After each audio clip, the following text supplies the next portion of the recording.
যে আপনি যে হাত দিয়ে বর্জ্য ফেলছেন আবার সেই হাত দিয়ে কমপ্লেন লিখছেন।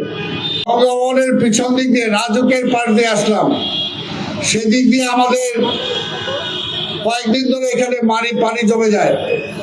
আমি সেখানে ড্রেন পরিষ্কার করার জন্য নির্দেশ দিয়েছি, তারা ড্রেন পরিষ্কার করছে। দীর্ঘদিন যাবত এই ড্রেনটা বন্ধ ছিল। পাশাপাশি আজকে সেখানে দেখেন এক ব্যাংকের কর্মকর্তা, আমি আসার পরে ওদেরকে বললো এখানে কাজ করা যাবে না, এখন 2টার পরে আসেন।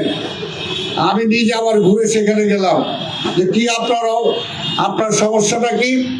স্যার আমাদের বোর্ড মিটিং চলছে, স্যাররা বেরোবেন, গন্ধ লাগবে।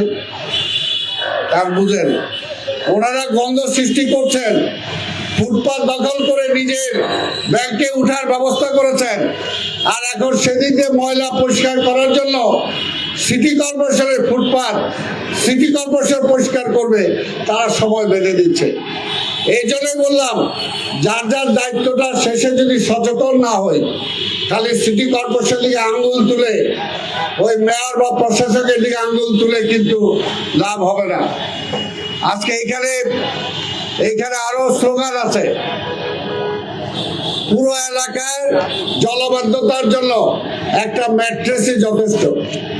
আপনারা নিজেরাই ছবি ছেপেছেন, সাংবাদিক ভাই বোনেরা, আপনারা নিজেরা মিডিয়াতে ছবি দেখিয়েছেন যে কিভাবে ম্যাট্রেস পর্যন্ত জেলের মধ্যে ঢুকিয়ে দেওয়া হয়। একটা ম্যাট্রেস যদি এই শাহবাগ, এই রমনাই চত্বরের কোথাও পানি যে জায়গায় দিয়ে যায়, সেই জায়গায় ড্রেনটা যদি বন্ধ করে দেয়, তাহলে তো এই পুরো এলাকাটা ভেসে যাবে। এটাই হলো বাস্তব। একটা ম্যাট্রেসের জন্যই এই পুরো এলাকায় জলাবদ্ধতার সৃষ্টি হতে পারে। আবার এইখানে এটাও স্লোগান আছে যে আপনি যে হাত দিয়ে বর্জ্য ফেলছেন আবার সেই হাত দিয়ে কমপ্লেন লিখছেন।